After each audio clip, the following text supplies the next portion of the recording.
بسم اللہ الرحمن الرحیم رب اشرح لی صدری ویسر لی امری واحلل عقدۃ من لسانی یفقہوا قولی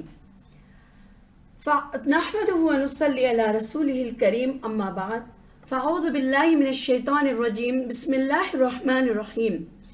عسى ربه إن طلقكن أن يبدله أزواجا خيرا منكن مسلمات مؤمنات قانتات تائبات عابدات سائحات ثیبات وأبکار۔ صدق اللہ العظیم۔ سب سے پہلے میں آپ سب کا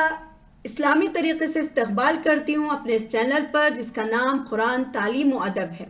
السلام علیکم ورحمۃ اللہ وبرکاتہ۔ ابھی جو میں نے آپ کے سامنے آیت تلاوت کی ہے، یہ آیت سورۃ الاحزاب کی آیت نمبر 28، جس میں اللہ تعالیٰ نے بہت ہی اچھا ذکر یہاں پر کیا ہے کہ عسیٰ ربہ ان طلقکن، بعید نہیں اگر نبی صلی اللہ علیہ وسلم تم سب بیویوں کو طلاق دے دے، ان یبدلہ ازواجا خیرا منکن، تو اللہ اسے ایسی بیویاں ان کے بدلے میں عطا کرے جو تم سے بہتر ہوں، مسلمات سچی ہوں، مؤمنات با ایمان ہوں، قانتات اطاعت گزار ہوں، اور طائبات توبہ کرنے والی ہوں، عابدات عبادت گزار ہوں، سائحات روزے دار ہوں، اور ثیبات شوہر دیدہ، و ابکارا اور کنواریاں۔ آپ جانتے ہیں کہ ازواج مطہرات جو تھی اگرچہ کہ معاشرے کی سب سے بہترین خواتین تھیں، جس لیے تو اللہ تعالیٰ نے انہیں نبی صلی اللہ علیہ وسلم کی رفیق حیات بنایا، ان کو نبی صلی اللہ علیہ وسلم کی بیویاں بنایا اور امہات المومنین بنایا، مگر وہ بھی کیا تھا، انسان ہی تھی۔ ان کی زندگی میں مشکلات، فاقے وغیرہ ہمیشہ آتے رہتے تھے، تو وہ بے صبر ہو کر حضور صلی اللہ علیہ وسلم سے اپنے نفقہ کا مطالبہ کرتی تھیں۔ اس پر اللہ تعالیٰ نے سورۃ الاحزاب کی آیت نمبر 28 اور 29 نازل فرمایا اور انہیں تلقین کی کہ اگر تمہیں دنیا کی خوشحالی چاہیے تو تمہارا رسول تمہیں بخیر خوبی رخصت کر دے گا، اگر تم اللہ اور اس کے رسول اور روز آخرت کو چاہیں تو پھر صبر اور شکر کے ساتھ ان تکلیفوں کو برداشت کرو جو رسول صلی اللہ علیہ وسلم کی رفاقت میں پیش آتی ہیں۔ تو قرآن مجید میں یہ آیت نازل کر کے اللہ تعالیٰ نے ان کی اصلاح کی، ایکچولی ان کی اصلاح کی گئی تاکہ ازواج مطہرات کے اندر اپنے مقام کو لے کر اپنے مرتبے کی جو ذمہ داریوں کا احساس ان کے اندر پیدا ہو، جو اللہ کے آخری رسول صلی اللہ علیہ وسلم کی رفیق حیات ہونے کی حیثیت سے ان پر کیا ہے یہ جو نصب ہوئے تھی، اور وہ اپنے آپ کو دوسری عورتوں کی طرح یا اپنے گھروں کو عام گھروں کی طرح نہ سمجھ بیٹھیں، بلکہ یہ کیا ہے کہ ان کی اصلاح ہو۔ اس آیت کا جو پہلا فقرہ میں نے پڑھا ہے، ایسے مطلب اگر سنیں جب ان کے سامنے پیش کیا گیا ہوگا تو ہم اندازہ لگا سکتے ہیں کہ جسے سن کر ازواج مطہرات کے دل لرز اٹھے ہوں گے۔ اس ارشاد سے بڑھ کر اور کیا تنبیہ ہو سکتی ہے کہ اللہ تعالیٰ فرمائے کہ اگر نبی صلی اللہ علیہ وسلم تمہیں طلاق دے دیں تو دور نہیں کہ اللہ تعالیٰ اس کو تمہاری جگہ پر تم سے بہتر بیوی عطا فرما دے گا۔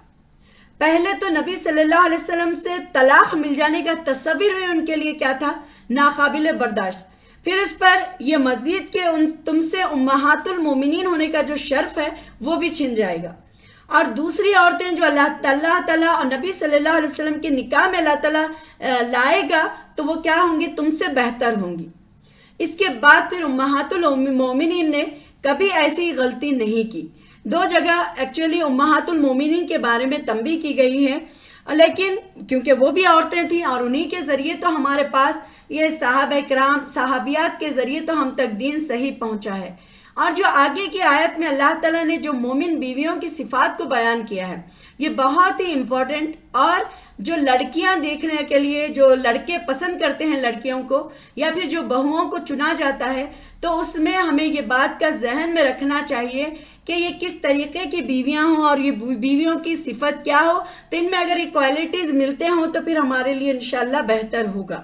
کیونکہ آپ دیکھیے کہ سب سے پہلے اللہ تعالیٰ نے پہلی جو صفت بیان کی وہ ہے مسلمہ، وہ سچے دل سے اللہ اور اس کے رسول صلی اللہ علیہ وسلم اور اس کے دین پر ایمان رکھتی ہو، اور پھر عملاً اپنے اخلاق، اپنے عادات اور اپنی خصلتوں اور اپنے برتاؤ میں اللہ کے دین کی پیروی کرنے والے ہوں۔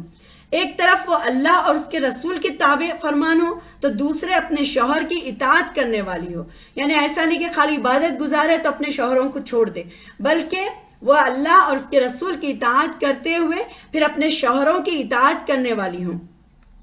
اور جو دوسری صفت بیان کی گئی وہ یہ تھی کہ وہ عبادت گزار ہوں، کیونکہ وہ عبادت گزار ہونے کی وجہ سے اللہ کے حدود کی پابندی کرتی ہوں گی اور حق والوں کے حق کو پہچانتی اور ادا کرتی ہیں، کیونکہ اس کا ایمان کیا ہے، ہر وقت تازہ ہوتا ہے اور وہ زندہ رہتا ہے. کیونکہ آپ کو پتا ہے کہ ہمارے اندر ہمارا ایمان کبھی کم کبھی زیادہ گھٹتا اور بڑھتا رہتا ہے، لیکن جب ہم اللہ تعالیٰ کی عبادت میں اپنے آپ کو لگا دیتے ہیں، ہم جب اپنے آپ کو اللہ تعالیٰ کی چیزوں میں مطلب ہم ڈال دیتے ہیں دین کے اس میں، تو پھر ہمیں کیا ہوتا ہے، ہمارا ایمان تازہ رہتا ہے. اور پھر یہ کیا ہوتا ہے، جو بندگی کریں گے، جو عبادت گزار ہوں گے، انہیں پتا ہوگا کہ میری کیا حدود ہے. اور تیسری جو صفت بیان کی گئی ہے وہ روزہ رکھنے والیاں، یعنی صرف روزے ہی فرض روزے رکھ کر وہ اپنا کام ختم نہیں کریں گی، بلکہ وہ نوافل کا بھی احترام کریں گے. یعنی نفل روزے بھی وہ رکھیں گی، کیونکہ جس طرح ازواجی زندگی میں جو ہماری جو ازواجی زندگی ہوتی ہے اس کو پرسکون اور خوشگوار بنانے کے لیے کیا ہے، جس طرح شوہر کے کچھ فرائض ہیں اسی طریقے سے بیوی کے بھی کچھ فرائض عائد ہوتے ہیں. یہ رشتہ کیا ہے، خالی نام کا رشتہ نہیں ہے، یہ رشتہ باعث رحمت اور پھر برکت بن سکتا ہے جب دونوں میں باہمی مصالحت ہو، تعاون ہو اور مل جل کر ایک دوسرے کا کام کرنے والے، ایک دوسرے کا تعاون کرنے والے، ایک دوسرے کی مدد کرنے والے ہوں، اور پھر ہم آہنگی سے اس کو کامیاب بنانے میں وہ کیا ہے، مخلصانہ کوشش کریں، تبھی جا کر یہ رشتہ کیا ہے پھر کامیاب ہوتا ہے. اللہ تعالیٰ سورۃ النساء میں فرماتے ہیں فالصالحات، اور جو نیک روش اختیار کرنے والی عورتیں ہیں، قانتات، اور وہ مرد کی اطاعت شیار ہوتی ہیں، حافظات للغیب، اور وہ مردوں کے پیچھے اللہ کی نگرانی میں ان کے حقوق ادا کرتی ہیں، بما حفظ اللہ، اور امانت کی حفاظت کرتی ہیں. تو یہاں پر آپ کو یہ آیت سے اندازہ ہو گیا ہوگا کہ اللہ تعالیٰ نے جہاں پر صالحات یعنی نیک روش اختیار کرنے کا ذکر کیا، اسی کے بعد مرد کی اطاعت کا حکم دیا. اور پھر مردوں کے پیچھے یعنی جب وہ گھر پر نہ ہوں تو ان کے گھروں میں کسی غیر مرد کو آنے نہ دیا جائے، اور پھر ایسے مردوں کو جس کو وہ اپنا شوہر پسند نہیں کرتا انہیں اب پھر ان کو داخل ہونے کی اجازت نہیں دینی چاہیے. اور پھر یہ ہے کہ ان کے ساتھ ان کے بچوں کی اور اپنی شرمگاہوں کی وہ حفاظت کرنے والی ہوں، اور یعنی ان کی حقوق کی نگرانی کرنے والی ہو. یعنی جو شوہر جب کام پر جائے تو ایسے نہیں کہ اس کے پیچھے بدکاریاں کرتے پھریں، یا پھر فونوں پر یا چیٹنگ کرتے رہیں، یا پھر کال کر کے ٹائم پاس کرتے رہیں، بلکہ یہاں پر یہ ہے کہ مردوں کے پیچھے جب مرد نہ ہو تو پھر ان کے اولاد کی تربیت کریں، ان کی گھر کی صفائی کریں، ان کے جو چیز انہیں پسند نہ ہو وہ کام نہ کریں. اور پھر یہ ہے کہ امانت کی حفاظت کرتی ہیں، یعنی جو امانت شوہر اپنی بیوی کے پاس چھوڑ جاتا ہے اس کی وہ پوری حفاظت کرتی ہیں. مطلب یہ امانت میں ساری چیزیں آئیں گی، گھر کے کام، پھر اپنے شوہر بیوی کے مطلب بچوں کے سے ریلیٹڈ ساری چیزیں، تو یہ سب کرنے والی ہوں. نبی صلی اللہ علیہ وسلم نے فرمایا کہ بہترین بیوی وہ ہے کہ جب تم اسے دیکھو تو تمہارا جی خوش ہو جائے، جب تم اسے کسی بات کا حکم دو تو وہ تمہاری اطاعت، اور جب تم گھر میں نہ ہو تو وہ تمہارے پیچھے تمہارے مال اور تمہاری عزت و آبرو کی حفاظت کرے. تو یہ کیا ہے، بہترین مومن کی عورت کی صفت یہاں پر بیان کی گئی بیوی کی. ایک دوسرے موقع پر آپ صلی اللہ علیہ وسلم نے فرمایا عورت جب 5 وقت کی نماز پڑھے اور اپنی عصمت کی حفاظت کرے اور شوہر کی اطاعت کرے تو جس دروازے سے چاہے جنت میں وہ داخل ہو سکتی ہے.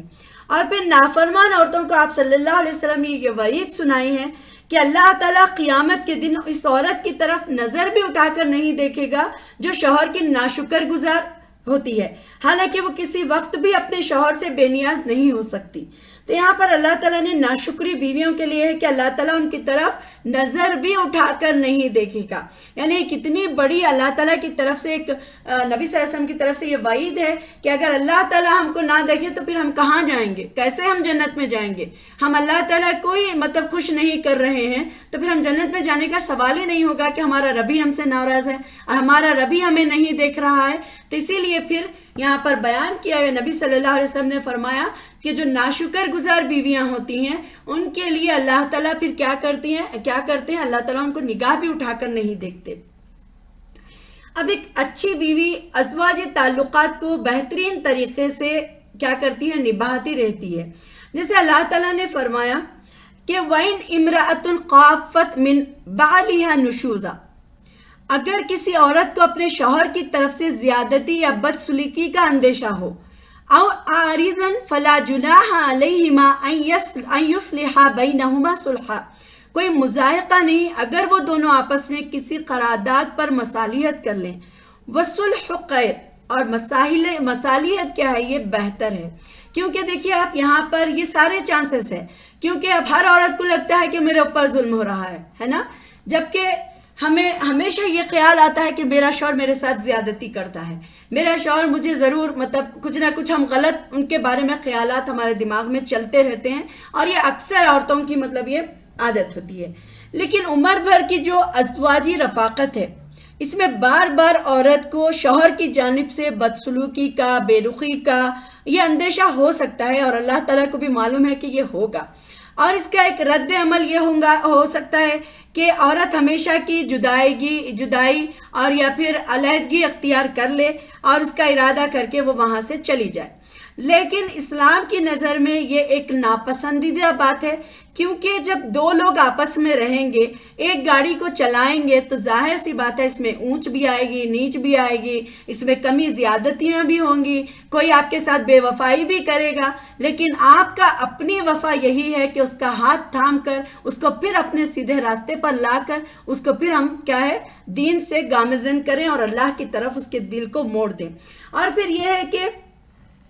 جو اللہ تعالیٰ کو ناپسندیدہ بات سب سے زیادہ ہے کہ طلاق، جس کے بارے میں آج کل بہت زیادہ طلاقیں ہو رہی ہیں، عورت مردوں سے، مرد عورتوں سے طلاق اور خلا لے کر الگ تو ہو رہے ہیں، لیکن یہ اسلامی معاشرے کا اور اللہ تعالیٰ کی نظر میں یہ کوئی پسندیدہ عمل نہیں ہے۔ بہترین طریقہ یہ ہے کہ میاں اور بیوی دونوں اپنی طبیعتوں پر قابو پانے کی کوشش کریں، اور پھر حقوق کی کمی پیشی پر آپس میں مصالحت کریں، اور عورت ایک بار پھر خود کو آمادہ کرے کہ وہ زندگی بھر اس شوہر کے ساتھ نباہ کرے گی جس کے ساتھ زندگی کا ایک حصہ اس نے گزارا ہے۔ کیونکہ آسان تو ہوتا ہے کہ ہم اس کو چھوڑ دیں، لیکن اس کے ساتھ آنے والی کئی اور بھی مصیبتیں ہوتی ہیں کہ جس کو پھر ہم آگے فیس نہیں کر سکتے۔ یعنی جلد بازی میں عورت یہ فیصلہ تو کر لیتی ہے کہ اس سے خلا لے لے، لیکن پھر بعد میں یہ ہوتا ہے کہ آنے والی زندگی میں مشکلات، پریشانیاں، ساری چیزیں آتی ہیں۔ لیکن اس کے ساتھ ساتھ اللہ تعالیٰ نے بتا دیا کہ جب حد سے زیادہ ظلم بڑھ جائے، حد سے زیادہ پھر تکلیف سہ نہ سکے، یا پھر ایسی سختی اور ایسا ظلم ہے کہ آپ نہیں برداشت کر پا رہی ہیں، تو ایسی صورت میں اللہ تعالیٰ کی طرف سے اجازت ہے۔ ایسی چھوٹی چھوٹی صورتوں میں کہ جیسے میں نے بہت بار یہ کئی ایسے قصے ہمارے سامنے آتے رہتے ہیں کہ عورتیں خلا لے رہی ہیں اس وجہ سے کہ ہمارا شوہر بزی ہے، اس کے پاس ٹائم نہیں ہے، اور مرد ایسا ہے کہ وہ سمجھ رہا ہے کہ میری بیوی کے پاس ٹائم نہیں ہے اور میں پھر طلاق دے دوں۔ ایسے نہیں ہے، کیونکہ آپ دیکھیے موبائلوں کے در میں بار بار ہمیشہ یہ بات کہتی ہوں کہ یہ موبائلوں کا جو دور ہے یہ ہمارے لیے آزمائش ہے، یہ آزمائش ہے ہمارے ایمان کی، یہ آزمائش ہمارے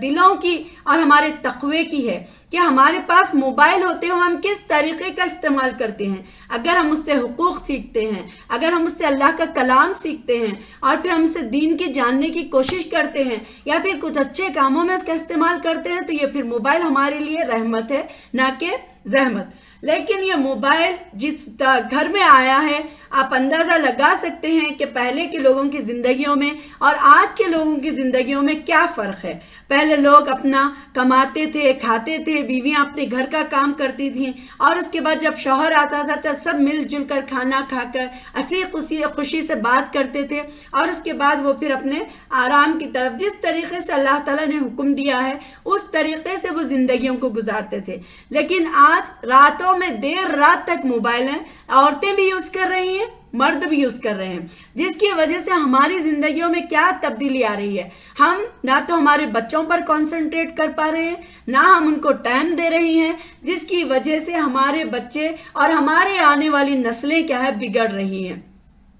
ہمارے پاس ٹائم ہے، لوگوں سے ہم ایک ایک گھنٹہ بات کرتے ہیں، لیکن ہمارے پاس ٹائم نہیں ہے کہ ہم اپنے بچوں کو ٹائم دے سکیں، ان کی تربیت کر سکیں۔ ہمارے پاس فیس بک کو دینے کے لیے ٹائم ہے، ہمارے پاس میسنجر پہ چیٹنگ کرنے کے لیے، کال کرنے کے لیے ٹائم ہے، ہمارے پاس واٹس ایپ پہ میسیجز کرنے کے لیے ٹائم ہے، لیکن ہمارے پاس ٹائم نہیں ہے تو وہ ایز اے باپ ہو یا ماں ہو، بس اولاد کو تربیت، اور بیوی شوہر کے لیے دور ہو گئی، شوہر بیوی کے لیے، اور بچے ماں باپ سے دور ہو گئے ہیں۔ تو اس کی وجہ یہی ہے کہ انسان اپنے آپ کو موبائل میں اتنا بزی کر لیا ہے اور اپنے آپ کو کاموں میں اتنا انوالو کر لیا ہے کہ انہیں اپنے جو قریبی رشتے ہیں وہ نظر نہیں آتے۔ دور کے تو لوگوں کی خبر ہے، لیکن جو پاس ہے ان کی کوئی خبر نہیں ہے، اور اللہ تعالیٰ قیامت کے دن اس بارے میں ہم سے ضرور سوال کرے گا، کیونکہ اللہ تعالیٰ آج ہمیں مہلت دے رہے ہیں، ہو سکتا ہے کہ ہم تائب ہوں، اللہ تعالیٰ کے سامنے توبہ کریں اور پھر اس کے بعد ہم اپنے ان چیزوں سے پلٹ جائیں۔ وقت ویسے ہمارا کسی بھی حال میں کٹنا ہے، یا تو ہم اچھائی میں اپنے ٹائم کو گزار سکتے ہیں، یا پھر ہم برائی میں یا گندگیوں میں یا پھر غلاظت میں اپنے ٹائم کو گزار سکتے ہیں، کیونکہ انسان یا تو اچھا کام کر سکتا ہے یا برا کام کر سکتا ہے۔ نیکی اور بھلائی دونوں، نیکی بھلائی کے ساتھ برائیاں ایک ساتھ جمع نہیں ہو سکتی۔ ایک انسان کہتا ہے کہ میں مومن اور مسلم ہوں، اور دوسری طرف چال کرتا ہے منافق کی، تو یہ دو ایک ساتھ ایک دل میں نہیں جمع ہو سکتے۔ تو اسی لیے یہ ہے کہ اپنے جو آپسی جو معاملات ہیں اور جو زیادتی ہم پر ہوتی ہے، جو بدسلوکی ہم پر ہوتی ہے، اللہ تعالیٰ سے ہم دعا کرتے رہیں اور ہم اپنے حسن سلوک سے اپنے شوہر کا دل جیت سکتے ہیں، کیونکہ اللہ تعالیٰ نے عورت میں وہ خوبی دی ہے کہ جو دنیا کے کوئی اور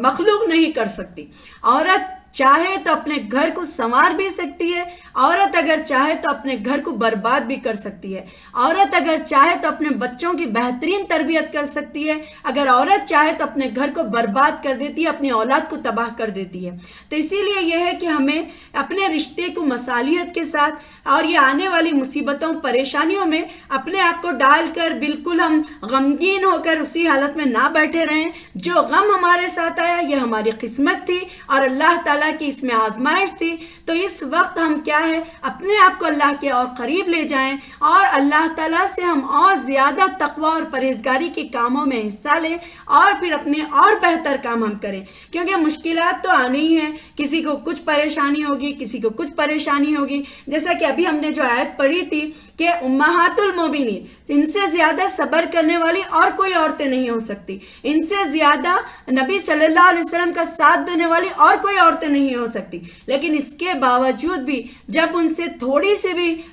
لغزش ہو گئی تو اللہ تعالیٰ نے فوراً وہاں پر ان کی پکڑ، ان کی تنبیہ کی اور پھر ساری دنیا کو بتا دیا کہ تمہیں کس طریقے سے رہنا ہے۔ اگر اس وقت نبی صلی اللہ علیہ وسلم کی بیویاں ضد کرتی یا پھر کھانے کے لیے یا پریشانیوں میں نبی صلی اللہ علیہ وسلم کو اور تنگ کرتی تو ایک تو دین کے کام میں رکاوٹ ہوتی تھی، اور دوسرا پھر یہ تھا کہ امت کے لیے ایک بیڈ نمونہ وہ بن جاتے۔ جو آئیڈیل آج ہماری نظروں میں ہے وہ آئیڈیل وہ نہیں ہوتی تھی، کیوں کہ پھر وہ لوگ بھی اس کے اوپر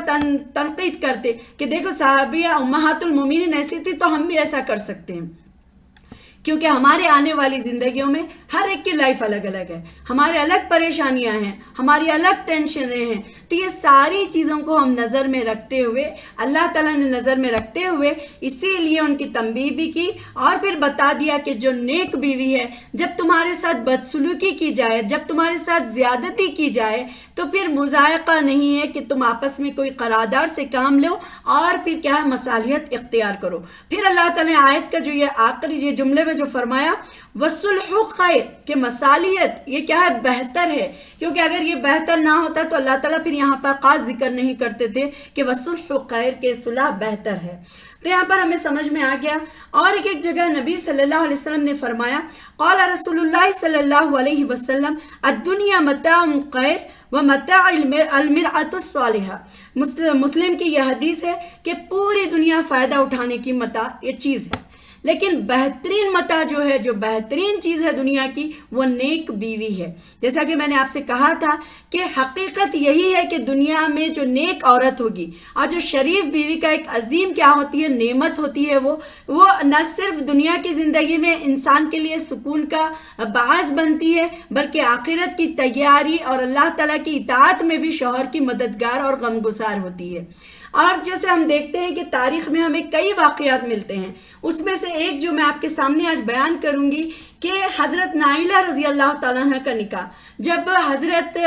عثمان رضی اللہ تعالیٰ عنہ سے ہوا، اور ان کے والد جو تھے عامر بن سہیل رضی اللہ تعالیٰ عنہ عرب کے سب سے مشہور اور رئیس تھے، وہ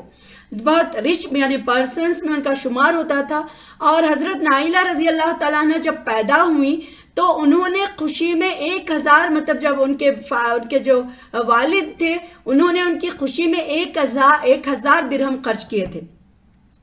اور حضرت نائلہ اتنی انتہائی خوبصورت حسین ہونے کے ساتھ ساتھ وہ اپنے علم میں بھی اور اپنے فضل میں بھی اور اپنے ادب میں بھی کمال میں وہ کیا تھی، بہت ہی کمال رکھتی تھی. اس کے باوجود، ان تمام باتوں کے باوجود اگر ہم دیکھیں تو حضرت عثمان رضی اللہ تعالیٰ عنہ سے جب ان کا نکاح ہوا تو انہوں نے ہر وقت اپنے شوہر کی خدمت کی، دل جوئی سے ان کا خیال رکھا، ان کی خوشنودی میں ہمیشہ لگی رہیں. ان کے شوہر سے حد درجے محبت ان کو تھی کہ کپڑے بھی اپنے ہاتھ سے دھوتی تھیں، اور اس کے بعد ان کا بستر خود بچھاتی تھیں، کپڑوں میں خوشبو لگاتی تھیں. اور جب حضرت عثمان رضی اللہ تعالیٰ عنہ گھر تشریف لاتے تو ان کا یہ طریقہ تھا کہ وہ سارے کام چھوڑ دیتی اور ان کے ساتھ دلجوئی میں ان کے ساتھ بیٹھ کر باتیں کرتی، ان کے ساتھ دلجوئی کرتی اور غمگساری میں اور ان کی محبت میں باتیں کرتی، اور پھر آرام کرتے. جب وہ آرام کرتے تو وہ کیا کرتی، ان کا پاؤں دباتی. اس طریقے سے وہ کیا ہے، حضرت نائلہ رضی اللہ تعالیٰ عنہ حالانکہ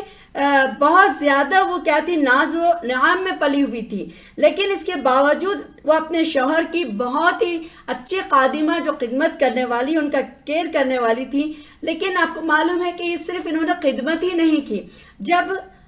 باغیوں نے حضرت عثمان رضی اللہ تعالیٰ عنہ پر حملہ کیا تو حضرت نائلہ رضی اللہ تعالیٰ عنہ نے آگے بڑھ کر تلوار کو ہاتھ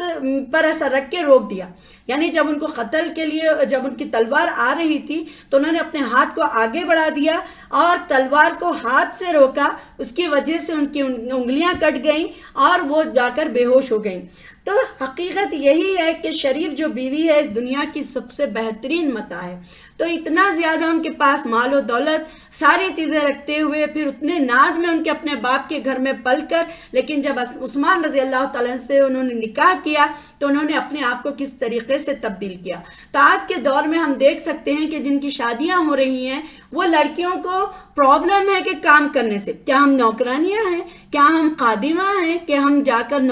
خدمت کریں، یا پھر ہم ان کی دیکھ بھال کریں، کیا ہم شوہر کے ماں باپ کی خدمت کرنے کی کیا ہم پر فرض کیا گیا ہے، کیا ہم اپنے شوہر کی اطاعت کریں. اس طریقے سے سوالات کر کے وہ اپنے آپ کو اور اپنے شوہر سے دور کر لیتی ہیں اور ان کی نظروں میں اپنا جو مقام ہے اس کو گرا لیتی ہیں. جبکہ یہی ہے کہ جب ہمارے ماں باپ ہمارے اپنے ماں باپ ہیں تو ہمارے شوہر کے ماں باپ بھی وہی ماں باپ کی طرح ہیں، کیونکہ انہوں نے ہمارے شوہر کی ہمیشہ ان کا خیال رکھا، ان کی دیکھ بھال کی، ان کے کھانے پینے رہنے سہنے ان جگہ ہر جگہ سے ان کا اتنا ان کو پڑھایا لکھایا، اس قابل بنایا کہ وہ ہمارے ہسبینڈ بنے ہیں نا. تو اسی لیے یہ ہے کہ ہمارے شوہروں کی اگر ہم خدمت کریں گے تو ہمیں اس میں اللہ تعالیٰ کی طرف سے پورا اجر ملنے والا ہے انشاءاللہ. اور پھر یہ ہے کہ اپنے آپ کو اور انسان اسی سے دل بھی جیت سکتا ہے. یعنی اگر میں بتاؤں کہ جو نئی شادیاں ہوئی لڑکیاں ہیں یا جس کی زندگیوں میں پرابلمز چل رہی ہیں، آپ دیکھیے اگر وہ اپنے شوہر کا خیال رکھیں، ان کے ماں باپ کا خیال رکھیں، ان کی فیملی کا خیال رکھیں، تو اس کے بدلے میں ان کو کوئی بدنامی یا پھر ان کی پریشانی نہیں بلکہ ان کی محبتیں ان کو ملتی ہیں. کیونکہ پھر اللہ تعالیٰ بھی شوہر کی خوشی سے اللہ تعالیٰ بھی خوش ہوتے ہیں اور پھر وہ عورت کو جنت بھی ملتی ہے. تو جنت حاصل کرنے کے لیے یہ دنیا کی چھوٹی سی تکلیف ہمارے لیے کچھ بھی نہیں ہے. جو مشکل آئے اس جنت کے لیے ہم صبر کر لیں، اللہ کی رضا کے لیے، اللہ کے دیدار کے لیے. اور پھر جب ہم اللہ کی طرف اپنے رخ کو موڑ دیتے ہیں تو پھر ہمارے اندر کوئی شکوہ، کوئی شکایت، پھر کوئی چیزیں ہمارے اندر نہیں ہوتی. تو اپنا جو ٹرن ہم کو یہ کرنا ہے کہ اگر اللہ کو ہم راضی کر لیں تو یہ ساری پریشانیاں ختم. دنیا میں بھلے ہی ہماری زندگی کیسے بھی ہو لیکن آخرت میں اس کا اجر ہم کو مل کر رہے گا. تو آپ نے دیکھا کہ ازواج مطہرات کو اللہ تعالیٰ نے کس طریقے سے تنبیہ کی، اور پھر عورت کا کتنا بڑا کردار ہوتا ہے ایک ازواجی زندگی میں، آپ کو سمجھ میں آ گیا ہوگا. اور پھر میں انشاءاللہ اس کو اور ڈیٹیل میں جانے سے زیادہ میں یہ اور ایک بات لوں کہ دنیا میں جو نیک زندگی گزارنے والی عورتوں کے لیے اللہ کی جو مہربانیاں ہیں وہ بھی نازل ہوتی ہیں. چلیے ہم دیکھتے ہیں سورۃ الواقعہ میں اللہ تعالیٰ نے ارشاد فرمایا اِنَّا أَنشَأْنَاهُنَّ انشاء، بے شک ہم ان کی بیویوں کو خاص طریقے سے نئے سرے سے پیدا کریں گے. فَجَعَلْنَاهُنَّ أَبْكَارًا، اور انہیں باکرہ بنا دیں گے. عُرُوبًا أَتْرَابًا، اپنے شوہروں کی عاشق اور عمر میں ہمسن. لِأَصْحَابِ الْيَمِينِ، یہ کچھ دائیں بازو والوں کے لیے ہیں. وَثُلَّةٌ مِّنَ الْآخِرِينَ، اور اگلوں میں سب سے بہتر ہوں گے اور پچھلوں میں سب میں بھی. یعنی دنیا کی جو وہ نیک عورتیں جو ایمان اور عمل صالح کی بنا پر جنت میں جائیں گی تو اللہ تعالیٰ ان کو جوان بنا دے گا، ینگ کر دے گا پھر سے. اور پھر وہ دنیا میں خوبصورت رہے ہوں یا پھر بدصورت رہے ہوں، لیکن اللہ تعالیٰ اس دن ان کو خوبصورت بھی بنائے گا اور ان کو کنوارے بنا دے گا. خواہ دنیا میں ان کا وہ کیسے بھی ہوں، ان کی مطلب دیکھنے میں وہ کیسے بھی دکھتے ہوں یا پھر کچھ بھی ہو، لیکن ان سے اللہ تعالیٰ کیا ہے پھر جنت میں ان کو بیاہ کر بھی دے گا. یعنی جنتیوں سے اللہ تعالیٰ ان کا بیاہ بھی کر دے گا. شمائل ترمذی میں آ رہا ہے کہ ایک بڈھیا جو تھی حضور صلی اللہ علیہ وسلم کے پاس آتی ہیں اور آ کر عرض کرتی ہیں کہ یا رسول اللہ میرے لیے میرے حق میں جنت کی دعا کیجیے. تو آپ صلی اللہ علیہ وسلم نے فرمایا کہ جنت میں کوئی بڈھیا داخل نہیں ہوگی. تو وہ روتی ہوئی واپس چلی گئی. تو آپ صلی اللہ علیہ وسلم نے لوگوں سے فرمایا اسے بتاؤ کہ وہ بڑھاپے کی حالت میں جنت میں داخل نہیں ہوگی، بلکہ اللہ تعالیٰ کا ارشاد ہے کہ ہم انہیں خاص طور پر نئے سرے سے پیدا کریں گے اور وہ باکرہ بنا دیں گے، یعنی کنواری بنا دی جائیں گی. تو اس کی تشریح کرتے ہوئے فرماتے ہیں کہ یہ وہ عورتیں ہیں جو دنیا کی زندگی میں کیا ہے مری ہیں اور پھر بوڑھی پھونسی آنکھوں میں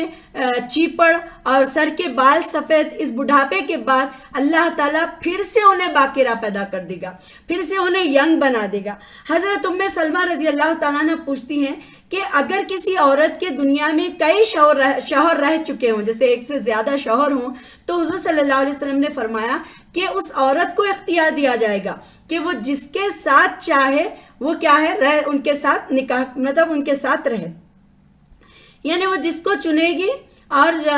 اس میں سب سے جس کے اخلاق اچھے ہوں گے تو اللہ سے عرض کرے گی کہ اللہ تعالیٰ میں اپنے اس شوہر کے ساتھ رہنا چاہتی ہوں کیونکہ یہ دوسرے شوہروں کے بنسبت میرے ساتھ اچھا سلوک کرنے والا، میرے ساتھ اچھا برتاؤ رکھنے والا، اس کے اخلاق ان سب میں بہتر ہیں، تو اس لیے مجھے اس کی بیوی بنا دے. اور پھر حضور صلی اللہ علیہ وسلم نے فرمایا اے ام سلمہ، حسن اخلاق جو ہے یہ دنیا اور آخرت کی ساری بھلائی کیا ہے لوٹ لیتی ہے. جیسے دنیا میں تو اس کی اہمیت ہے حسن اخلاق کی، لیکن جب مرے گی تو پھر وہ حسن اخلاق کی وجہ سے ہی بیوی اپنے شوہر کو چنے گی. تو یہ اخلاق کیا ہے دنیا کے ساتھ ساتھ آخرت میں بھی کام آنے والے ہیں. ایک اور ایک حدیث میں آتا ہے مسند احمد میں ابو ہریرہ رضی اللہ تعالیٰ عنہ سے روایت ہے کہ اہل جنت جب دنیا میں داخل ہوں گے تو ان کے جسم بالوں سے صاف ہوں گے، گورے چٹے ہوں گے، گٹھے ہوئے بدن کے ہوں گے، آنکھیں سرماگی ہوں گے، سب کی عمر 33 سال ہوگی.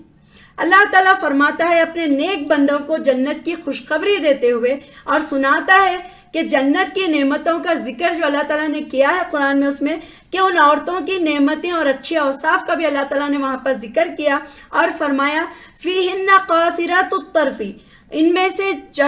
میں حوریں ہوں گی اور قاصرات الطرف جھکی ہوئی نظروں والی، لم یطمثہن جنہیں کسی نے ہاتھ نہیں لگایا ہوگا، انسن کسی انسان میں سے، قبلہم ان سے پہلے،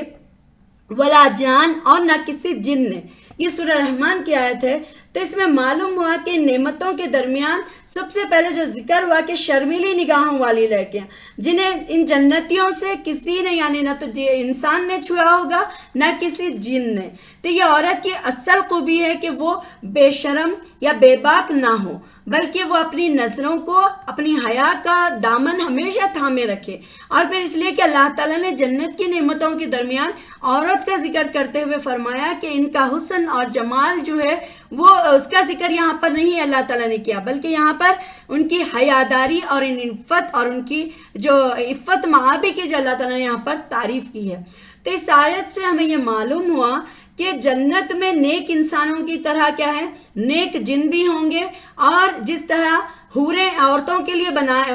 آدمیوں کے لیے بنائی جائیں گی، اور جو بیویاں ان کو ملیں گی انسانوں میں، تو اسی طریقے سے جنوں میں جنیات جو کہ نیک اور صالح جو ہوں گی ان کو پھر اللہ تعالیٰ دیں گے. یعنی جنت میں انسان اور جن دونوں رہیں گے، اور ان کو اپنے مخلوق جیسی ہے اسی کے حساب سے ان کے جوڑے دیے جائیں گے. ایسے نہیں ہوگا کہ انسان کا لے کے اللہ تعالیٰ نے کسی جن سے شادی کرے گا، جن کا لے کے اس طریقے سے نہیں ہوگا، بلکہ جس کی جیسی مخلوق اللہ تعالیٰ نے بنائی اسی طریقے سے جوڑے اللہ تعالیٰ دیں گے. تو آپ کو، مجھے امید ہے کہ آپ کو سمجھ میں آ گیا ہوگا. تو انشاءاللہ ہمارے اور آگے پارٹس چلتے رہیں گے. تو آپ سب اس کو سنیے اور دوسروں کے ساتھ بھی شیئر کریے. دیکھیے جب ہم یہ باتیں پڑھتے اور سنتے ہیں تو ہمارا ایمان کتنا مضبوط ہوتا ہے کہ اللہ تعالیٰ ہم سے کتنی اور کس حد تک محبت کرتے ہیں، اللہ تعالیٰ ہمیں کس طریقے سے گائیڈ کرتے ہیں. یہ ساری چیزیں ہمیں یہاں پر پتہ چل رہی ہیں. تو آپ دوسروں کے ساتھ ضرور شیئر کریے گا. انشاءاللہ ہم پھر نیکسٹ ویڈیو میں ملیں گے. السلام علیکم ورحمۃ اللہ وبرکاتہ.